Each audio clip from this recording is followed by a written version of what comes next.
All right. Should be shareable and careable right now.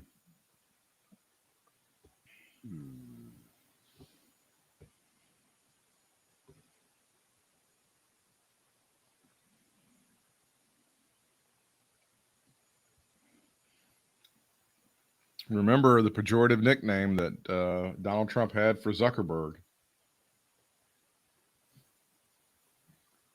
What, Jew boy? Close. Zuckerbucks. He called him Zuckerbucks. That's what they call him, I think, in right-wing world, right? That could be one of his best. Okay. That really that's just well, it's so hard to really it's so hard to really pick out his best, isn't it? I know. But boy, when you reminded me of that one, you know what? We could sit here for months and remind the other person of some shit that like he kind of forgotten. Shit that he said. and you would never run out. One of Donald Trump's greatest hits. You would never run out. All right, here we go. I'm ready.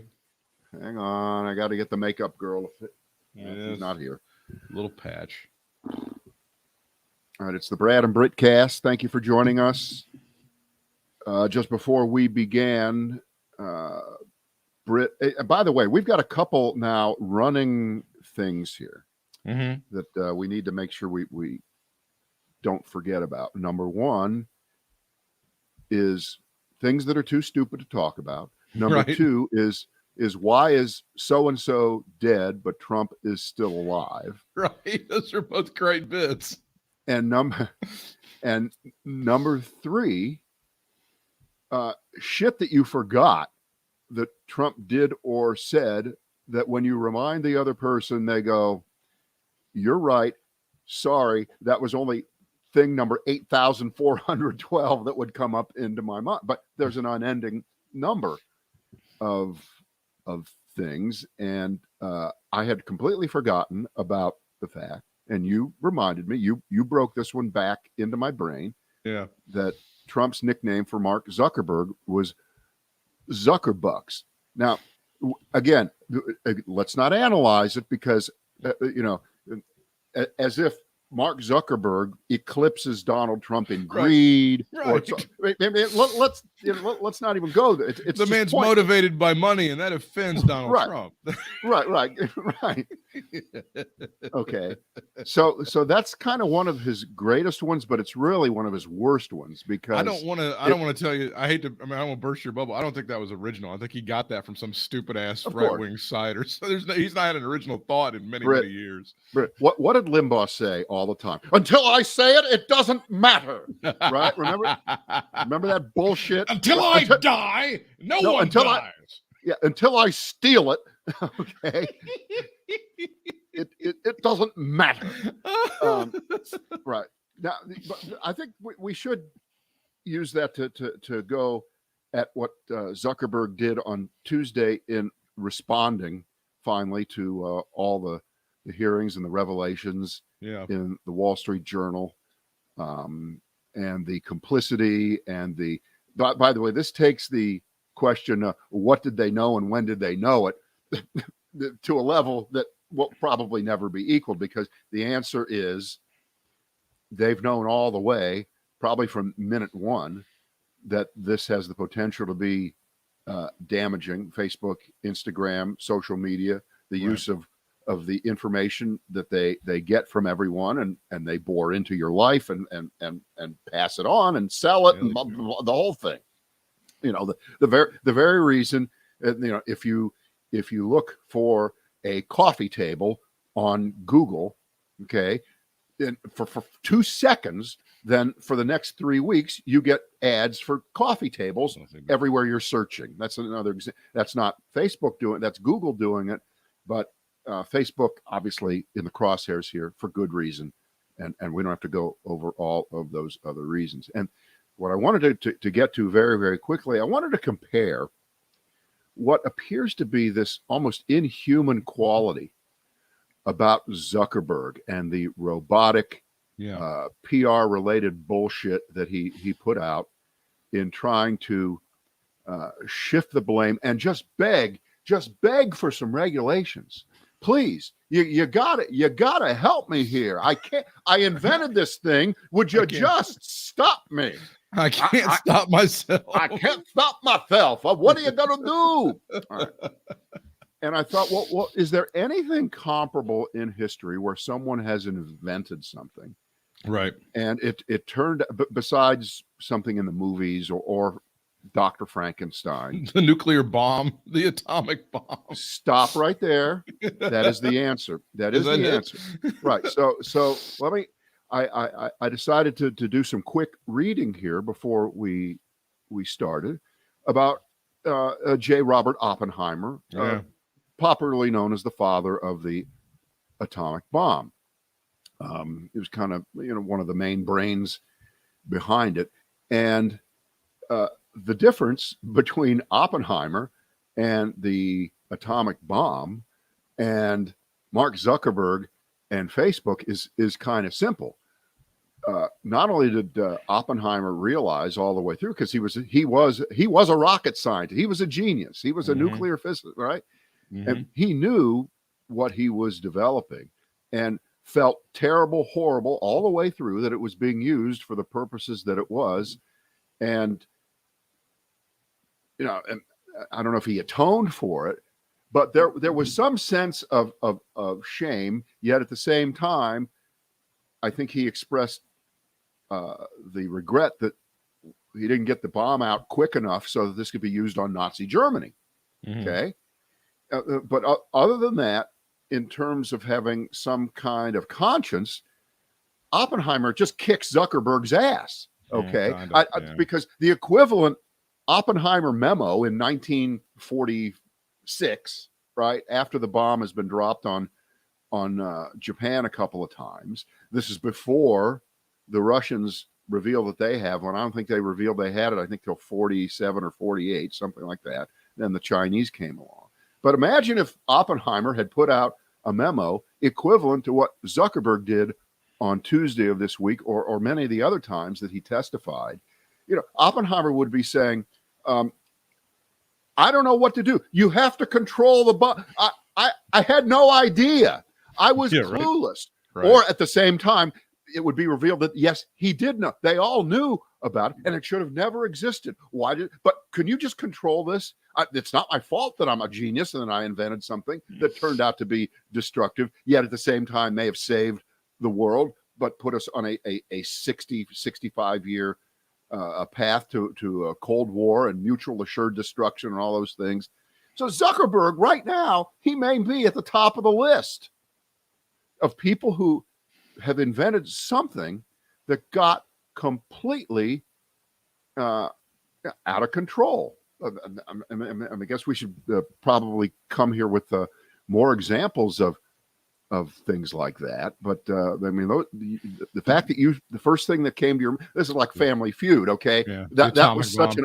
Sometimes the obvious answer is the right answer, and that is because there's nothing like it. So, well, the company, as you said, is responding really greatly. This is part of the thing. Zuckerberg calling on Congress to impose age limits on internet access after the Facebook outage. That's the problem, Brad. Apparently, we have some people underage who are accessing the internet. I think he's got onto the right idea there, Brad. Or is that too stupid for us to talk about? Well, I'm totally with him, because as long as we don't have anybody under the age of let's pick a year, you're 18, okay, then everything will be fine. But we'll leave the people over 18 to continue to use Facebook to plot the overthrow of the United States of America and governments all around the world, because it's all about the age. It's all about the age thing. Jeez, it's funny because it's hard to find a guy who has made more money manipulating the emotions of teenage girls than Mark Zuckerberg. It's really very difficult for you to name someone. Well, so he's saying that, right, but he's now saying, okay, that stop me from doing it. Done. Yeah. Right. Okay. So in this imaginary world where you could flip a switch and no one under 18 would ever be using the internet, Right. I know. I keep laughing because it's too stupid to even contemplate. I think some people know that I work at a 911 center. I can't wait. I just saw a 13-year-old access the internet. Y'all need to send somebody. I can't wait for those calls. That's going to be good. Britt, that'll be the law in Texas, as you know, because they like to use citizen enforcement down there. Citizens arrest. But now we can bring back the famous tobacco analogy here because, as you know, it was illegal. I think it's still illegal to sell cigarettes to kids under 18. Isn't that right? It is. You still can't. Now, of all the things that have been done to tobacco companies, and rightfully so, over the last whatever number of years, the age limit is probably the most irrelevant, least effective thing ever, since there's not one person within the sound of our voice or that can see us that either wasn't smoking themselves in the bath at whatever age. Is there anybody, I'll turn the question around. Is there anybody watching us or listening to us that started smoking after 18? Oh boy. Yeah. No, that's a great point. No, that always, of course not. 18. But that's why I'm here, Britt, to make great points. That's it. So the idea that this is just an age access thing regarding the internet and by extension Facebook is so disingenuously full of shit that it's not to be believed. It really isn't. You would think a multi-billion-dollar company like Facebook would have a very sophisticated corporate communications department where they would craft good messaging responses to things. You would think that would be. This is what you don't want to do. You don't want to go on television saying that the whistleblower doesn't know shit and she's not an expert in these areas. That's probably not the thing that you want to do if you're part of the corporate culture at Facebook. Your original premise is wrong. They don't have that. They don't have. And by the way, what is a sophisticated, high-powered, intelligent response? Would that be what the tobacco companies did for all those years? Buffalo. Is that what you're hoping for Facebook to be able to kick the ball down the road another 100? No, you don't want that. I happen to know that there's a group of professionals who get paid a lot of money on a floor at that building, and they're called corporate communications. And I don't think the proper response is fuck whoever comes after us. I don't think that's the proper way to do that. I think that's like, we will take her at her word. We are doing our own proper investigations. And you give them the corporate speak. You don't go, hey, fuck you, and let's bury her under a steamroller. I don't think that is the correct response. I think what you did was you made the case for it is different this time because what you said is what they've done in the past. They've always soft pedaled it. Zuckerberg will show up in Congress and be very polite and give nebulous weirdo answers that no one really understands, but he doesn't go on the offense. He doesn't attack anyone. And they decided this was a conscious decision, clearly over the last few weeks, as the information started to roll out there via the Wall Street Journal and elsewhere, coming to a head on Monday when you had testimony in front of Congress on Monday and Tuesday, that's not going to work this time. Right. The best defense for us now is we got to go on offense. We have to come up with specific solutions, even if they're not really solutions, but we have to come up with something that sounds like we care this time. But we do have to push back on some of the specifics, and we'll do it in classic passive aggressive things like, there's no possible way an intelligent person would think that blah. Okay. Yeah, and then you fill in things like that. We would want our children to be given bad body images. No intelligent person thinks a company would really want that. Well, you know what? When they put that kind of garbage in front of a statement, what that really means is they are guilty of that in the second part of the sentence. And we don't know how to get out of it because it's so egregiously horrible that we'll just put it in the category of no one would ever possibly. There it is. So, but do you? Now I'm gonna ask you, because I don't know the answer to this. You could wave a magic wand. You could be Joe Biden. You could be king of the world, whatever. And you would today say, I've got the solution. This is what we need to do in terms of government regulation of Facebook. What would you do? I don't know. I don't know because I don't think that there is a simple answer. Somebody would have had it. I think part of it is to have this whistleblower in charge of some sort of government entity that somehow, and they have to show some transparency, and she needs to look into what's going on. I hear you. But I'm also slightly sympathetic to what you often bring up, but you haven't brought up today.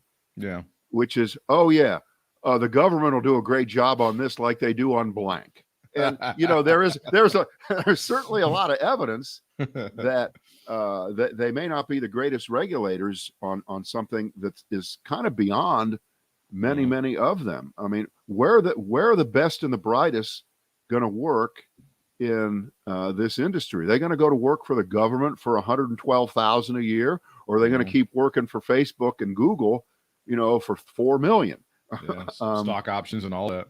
Right. It just, but, and I hate to lean on but they got to do something. And of course, as you know, something bad is probably worse than not doing as much, but I think there's a line that's been crossed that can't be stepped back behind anymore, where when the documents show that you knew and you did nothing, and part of Zuckerberg's statement on Tuesday was full denial of the idea that we would put profit over people. Is just, are you nuts? I'm you offended. Whack? Yeah. So now this statement, of course, is not going to be the end of this. It's only the beginning, and he is going to have to undergo in-person questioning on this from people in Congress, and I don't know how that's all going to go. But fact is, I'm glad I don't have little kids. That's all I gotta say. I'm glad I don't have little kids to It's worry a false about. narrative that Facebook doesn't care. He says it's illogical to think that they would put out misinformation or support misinformation. It's illogical, to my ass. That's what he said. He's saying this when clearly the whistleblower goes, look, it works. It works out nicely for them. The bullshit gets more engagement and it makes them more money, and they like to make more money. I mean, right. Britt, if you put up pictures of your dog, or it's your travelogue, or it's two idiots like us talking during the day, we're not going to get millions of inquiries. We're not going to get millions of hits. We're not going to get passed around because, well, the fact that we suck probably has something to do with it. It's got something to do. It does have something to do with it. Yeah. And political engagement, negative political engagement became the bread and butter of Facebook. They didn't set out to do that. No, we know that, but sometimes things happen very quickly, and maybe there must be some law, some rule, like Godwin's law. Anytime a thread starts to mention Hitler, that's it. It's over. Which, by the way, remember, we repealed Godwin's law at the beginning of Trump's administration. We did. Right. We repealed it because we said back then, this is Hitlerian, the way he's approaching this presidency. And I want to pick up on that later in the Brad and Britt cast. But yes. The fact that these things are headed in a direction that they can't control, there's got to be. I don't know if there's a way. I don't know. I mean, you can't close it down, and you can't break it up, because you know what? If you broke it up, if you think the problem is there's a corporate structure that controls Instagram Facebook, WhatsApp, and Oculus, or whatever the hell else they're doing. If you just chop those up into separate companies, that doesn't change what they would be doing as separate little organizations, and they wouldn't be little, right? Instagram is already bigger than regular Facebook in terms of ad revenue. Right. So anything that can be abused will be abused. There must be some kind of law, some kind of rule, or let me come at it from a direction. Anything that porn can get its hands on and get into, it will do that. Right? Any platform that can be used to distribute pornography. Right. That's so accurate. But this is funny, and this is another interesting part to me, and you can whack me on this, because I'm looking at the front news or the front page of foxnews.com. This story is they barely pay any attention to this Facebook thing. I don't think they know how to play it. I'll be honest with you, because they hate Facebook. And of course, Facebook was bad to Trump and kills conservatives, but they also don't like the idea that the government's going to regulate something, and they can't figure out how to get their hands around this story. Well, but they can't, but they do. And they're not that far off from probably what we're saying. And they can do that by saying it's about the children. They can play the "it's about the children" card if they want to for this. But what's at the top of their page? Because as you know, I addressed something yesterday about what I've noticed the last few days has been every hour on the hour nonstop that they've been beating a drum on that's full of shit. That I was subject to that notification Monday night while I was watching football, that the big crisis in America is the war on parents who are going to be carted off to jail for objecting to critical race theory, that Merrick Garland, who is Herman Goring, is sicking the judge. So that's as we speak on Wednesday afternoon.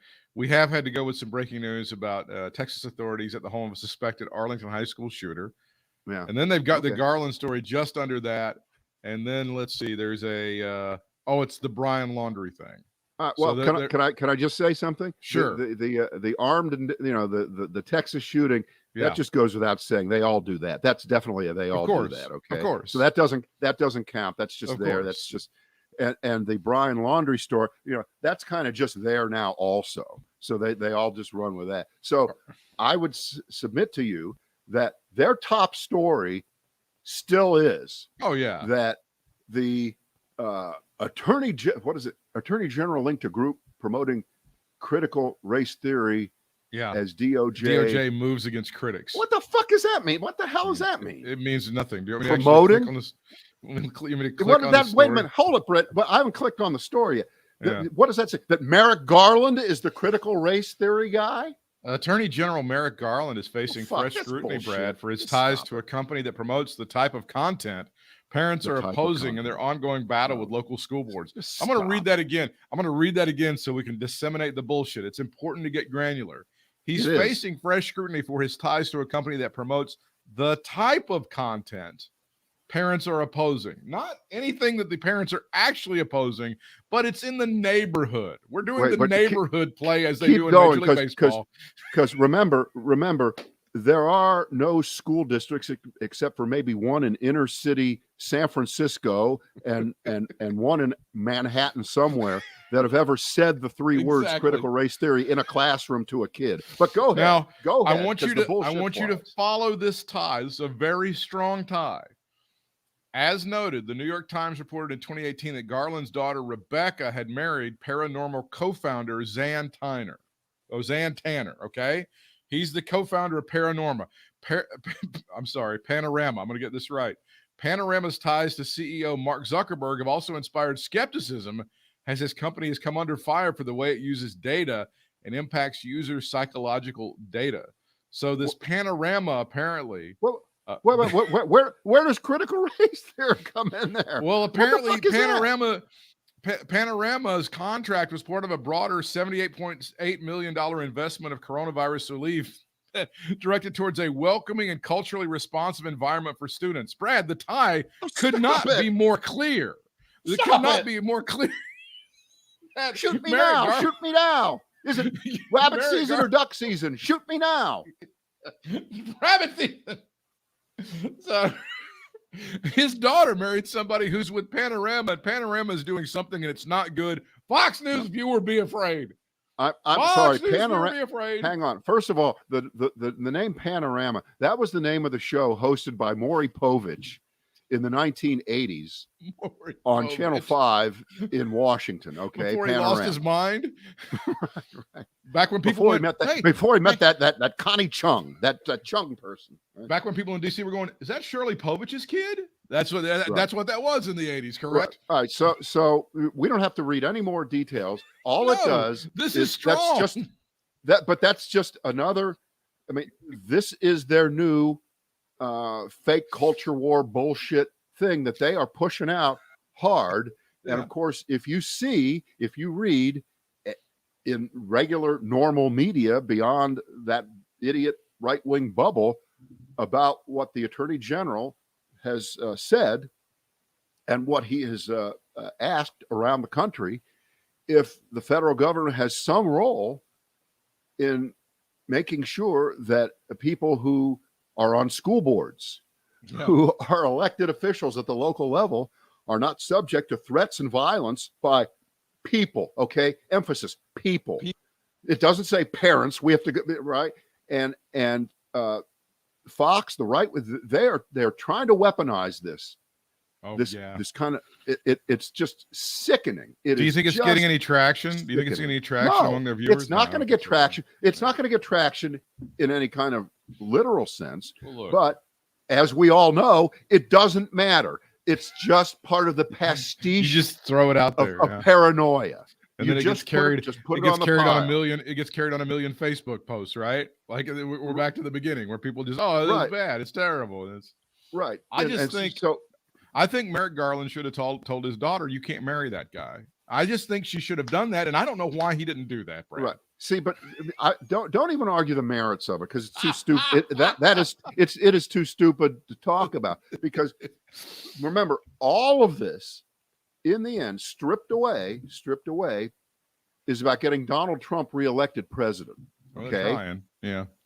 And this is what it is. This is what it is all the way. And there is a fantastic piece. I should post it up. If we're on Facebook here, I'll put it up on my page. You put it up on yours.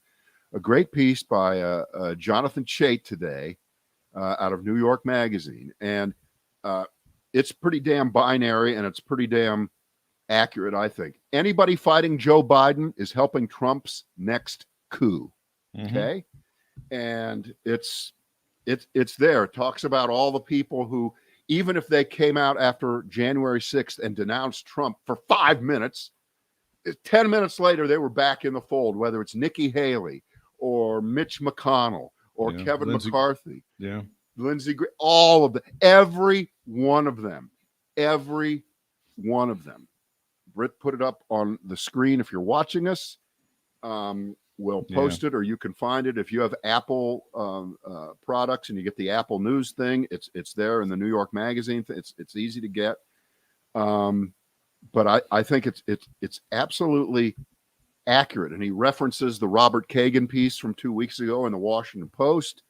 And remember, Kagan was a right winger. Kagan was for the war in Iraq. Kagan was a conservative firebrand, and his piece is so distressingly horrible in terms of what it is warning about and how we are already in a coup, that the government is already being undermined to a point where we may not be able to turn it back into something that we recognize.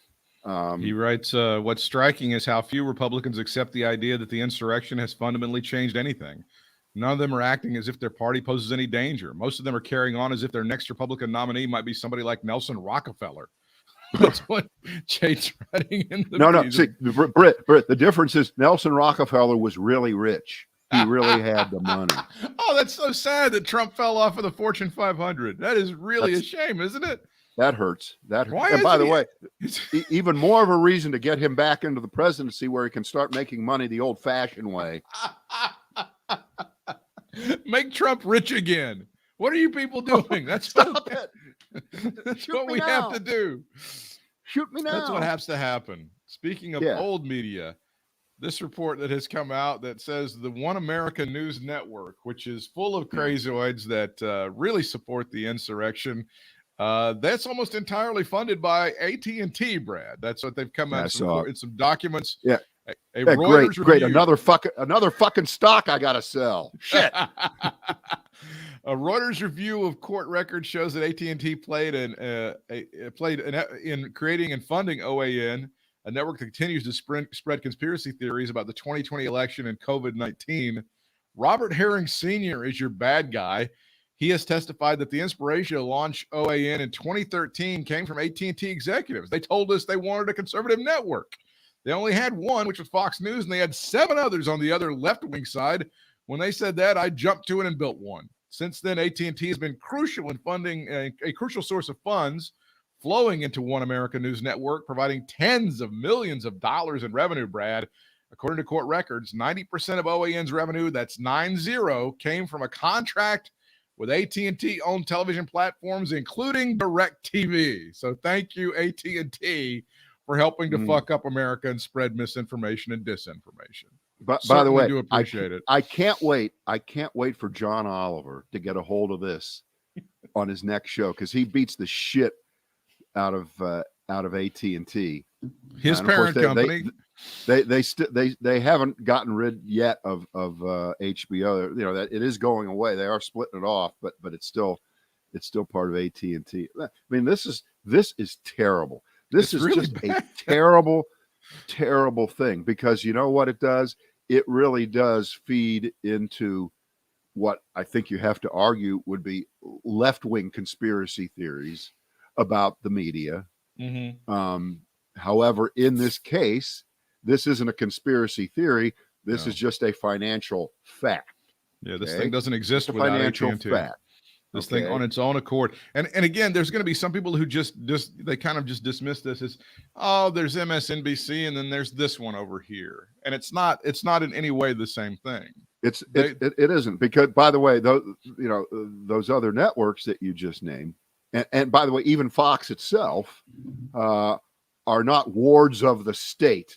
Correct. And I'm saying that in quotes.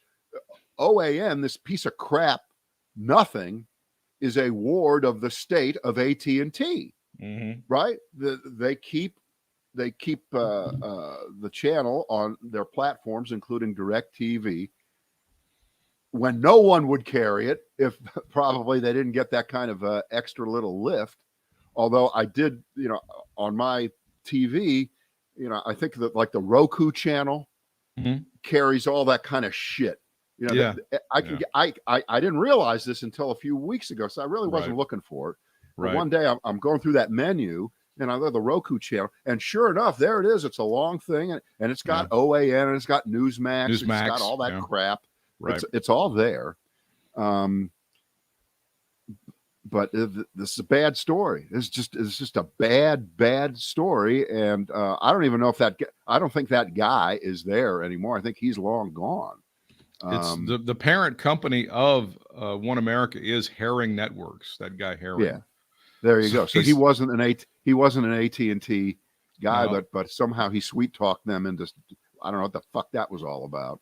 Who knows? Let me look. By the way, there's another week-long series for some major news organization to go after, because that's not enough. I want more on that story. This is a good one. You'll remember in 2005, this Herring fellow offered $1 million to Terry Schiavo's husband to cede custody of Terry to Terry's parents. That's how this. That's how what an asshole. This guy's just completely. He's like the Mercers. He's like Richard Mellon Scaife used to be. These fucking right wingers with way too much money. Listen to this. Way too much influence. Listen to his bio on Wikipedia. Herring was born in Marksville, Louisiana, the son of a sharecropper. The family moved to California in 1948 after his father died. He dropped out of high school at age 14 and worked to support his family. In 1964, he founded a small chain of pet shops in LA County. Oh my God. This guy, I mean, it's like the wet dream of every conservative. This kid just pulled himself up by his bootstrings. Can't you appreciate this great American success story, Brad, that this man has? Marksville, Louisiana, which no one has ever heard of. Yeah, it's very troubling. And it's not the same, even on Fox News, where they're distributing some very dangerous and deadly information. I think it's fair to say at this point, the information that's been distributed, especially by Tucker Carlson, has been responsible for killing a lot of people when it comes to COVID-19 and not getting the vaccination, all that stuff. I don't even think that's a controversial statement. I know some people might fight it, but it's not that controversial that his misinformation, especially to an at-risk population, has cost a lot of lives. It really has, you know? And he's gone unchecked. He continues to do it every single night. Yeah. I guess the other night he went back to the replacement theory. Here's the funny thing, that any immigrants who ever come into this country, by definition, if they're not white and they're not from Norway, with perfect English skills and they know how to code, anything less than that in immigration is an attempt by the left to replace good, hard-working, uneducated white Christians who are the backbone of America and drive them into the sea, or at least dilute their vote. So we must work very hard to make sure that immigrants can't vote and they can't get into the country. But here's the irony here is immigration is at the lowest point right now, I think, than it's ever been. Wow. Since the laws changed back in 64, 65. It is at the lowest point. So even if you, in your worst moment of racist insanity, believe that replacement theory, which, for me, replacement theory is I got to put new batteries in my flashlight. That's my replacement theory. But other than that, in terms of human replacement, it's just so utterly insane, because remember, by definition, the United States has been involved in a 220-year campaign of replacing. Ask Native Americans about the replacement. Right. Okay. So there you go. So you start from there. So everybody got replaced then. So now the country starts in 1787, right? Yeah. The Constitution, and there's 3 or 4 million people, I think, in the country. So more people come, more people are born, but immigration happens all the way through. The Chinese came in the 1800s because we need somebody to build the railroads and start, good ethnic restaurants. We needed them. Were they replacing people who were here? Yeah. Of course not. Of course not. Were the Italians and the Irish replacing people who were here? No. We needed cops and we needed pizza. Okay. Yeah. They fulfilled a need. Okay. So it's really no different now. And interestingly enough, from a percentage standpoint, think how many more immigrants you would need of a certain kind in a country of 320 million. Yeah. See, again, I'm going to have to stop you there. That is too stupid. It's too stupid. When you're drilling down, it's too stupid to talk about. It's just too dumb. Well, what they would like for you to believe, as far as on Fox, as far as Tucker goes with replacement theory, it's a zero-sum game. If we have one guy come in from Guatemala, we have to kill one white person. We have to murder them and put them in the ground. That's what happens. Well, that's true, of course, but it's not true. But the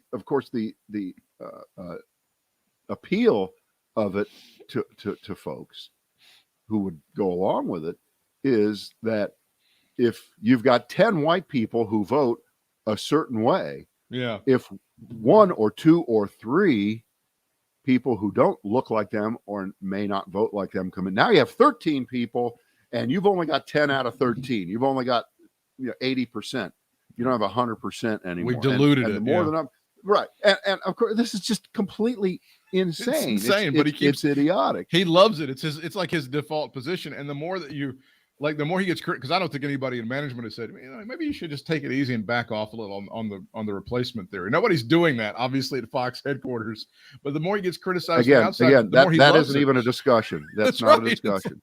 You and I both know, and we both read, and we both realize that it's absolutely true that those shows at night operate as separate, completely separate, independent, apart from any kind of scrutiny, management, or into my office at 9 o'clock tomorrow morning. Let's go over your show from last night kind of management. It doesn't exist. And they can do whatever they want. And it's not relevant that during the day, they pretend, they fake trying to not be quite as outrageously opinionated, which, by the way, does not work for anyone with any degree of sophistication. So that, of course, knocks out the entire Fox audience, because if they were, they wouldn't be watching it as their Bible if they knew better. Because they don't even get a call from like a sponsor going, "Hey, this is Target. We don't know if we're okay okay with this whole genocide thing." They don't care. They don't. And see, Fox, in a way, does resemble the One American Network, which is largely funded or has been kept afloat by the generosity of AT&T. In that their business model is not like the other two. One of these is not like the others. They're the ones. They're not like MSNBC or CNN, which through their ratings are able to sell advertising to certain demographics, and that's where the money. In addition to the subscriber per subscriber, right? Money but in the case of Fox, their money comes largely from the money that is that they get from the cable companies that carry their channel. Much more so. They're much more weight. It's almost like what's happened with newspapers, where it used to be advertising drove the bus. That's how newspapers got big and fat on Sunday. They weighed 4 pounds and they had all those ads. Even if you didn't look at them, didn't matter. There was a big reach for advertisers and they loved it, and they could cover the whole city of whatever they were in, wherever they were in. And it was great. And then the advertising went away. Car advertising left, and classified ads left. The only thing they're left with obituaries and George Will's column. Okay, that's all that's left in newspapers. Right. So their answer is to jack up the price of the actual physical paper when you buy it, or subscriptions online. More so with the newspapers, to try to make up that revenue loss. And for the most part, it doesn't work, because it's a self-fulfilling prophecy. It's spiraling down the drain, because of course, if you raise prices enough, like they have with the paper that I get, where they just went from $18.35 to $25 a month, a 35% increase. Not everyone is a wealthy landowner like I am that can afford that, and a lot of people are going to drop the paper. So their circulation. How do they hire fewer people and charge more money for the paper? I don't understand that. How's that happen? How's that work? It's kind of an extreme example. It is. It really is. And they're in this impossible situation, because everybody else gets stronger. And hate to use the F word here, Facebook. I mean, what?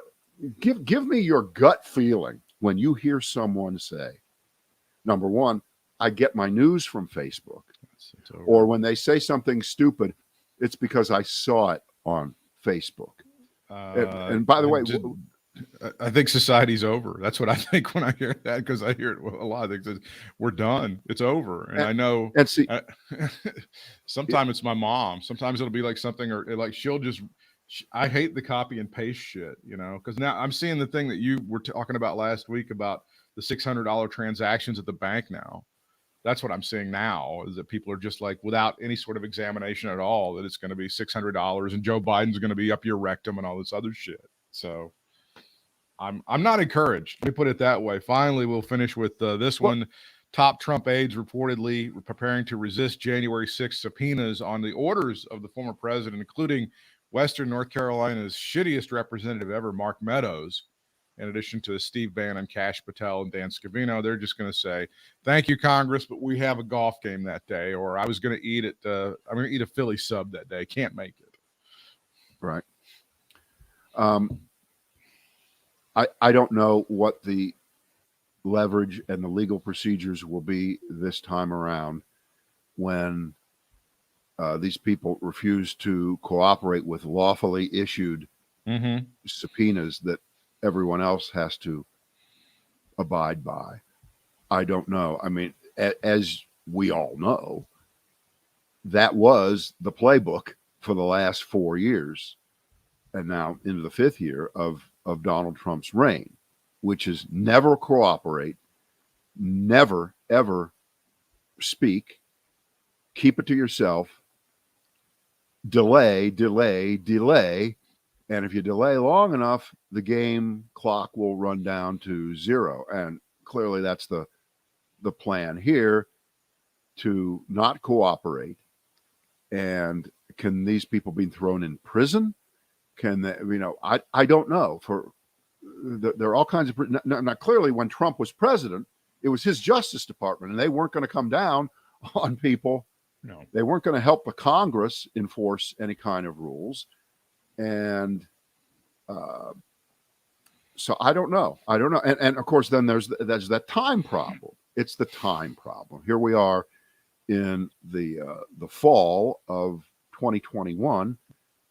The year is almost effectively over from a legislative calendar standpoint. Mm-hmm. So the minute you get into 2022, well, we can't do anything. It's an election year. And next thing you know, you're going to have an election that has been 100% questioned by every Republican and every right-winger and every Trump, saying the results are illegitimate unless our side wins. And even if our side wins, we're still going to demand a recount.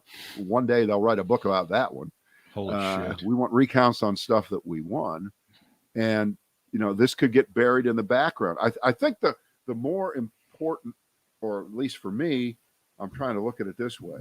When it gets to the point where, and I can't remember who said it, it was one of the, I don't know whether it was Lindsey Graham or Holly or any of them.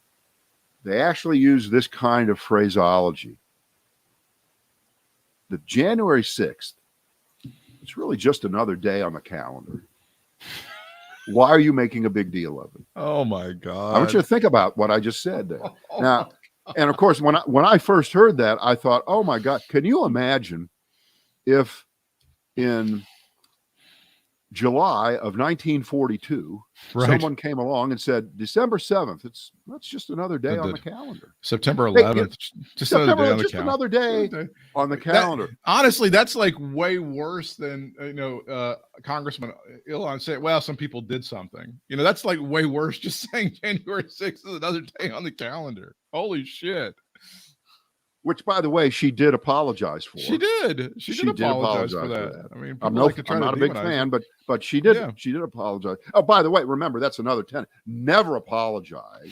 Never admit you're wrong. And weakness. Before you know it, you're right back to Mark Zuckerberg, right? Yeah. Never apologize. Never admit you're wrong, and try to turn it back on, the whistleblower or those who are quote unquote misinterpreting the information. Right. I don't think it's going to fly. That, by the way, that's the least surprising story. I'm glad you ended with that they're all in unison going to say, we're not cooperating. We're not showing up. And they don't have the cloak of a president who will back them up. They don't have a president in office who will pardon them anymore. I'm not sure I'm willing to just take at face value them saying that and that's going to hold. I'm not so sure. Well, as time goes on, one of the things as far as running the clock out is that they just think that the January 6th stuff is going to get shoved to the back of the news burner. This other stuff comes up. We're dealing with this. We got Brian Laundrie to hunt down, and this stuff is kind of just, it fades to the background for a lot of people. No, I think that's their idea. I don't. You know what? That's no more going to happen than every time you say the words Tom Brady, I think Deflategate. It's never going to go away. It's not going to change. He cheated. Is that fair? Every time you say Urban Meyer, I'm going to think co-ed. Every time. Every time. We'll see you tomorrow. Wait, hang on. Before we go. A prediction. Britt Whitmire, Urban Meyer, will he last the season? Yes or no? I'm saying no. I'm saying he's out. And there's a conspiracy theory that he did this on purpose so he can get out of this shit because he was in over his head in the NFL and he wants that gig at Southern California. He's tanking it, huh? So I know he's going to have to take a big pay cut from 12 million down to like 7 or 8, but I think he's going to be able to handle it. I don't think he makes it. He apologized to the whole team today. It's pretty funny. Yeah. All right.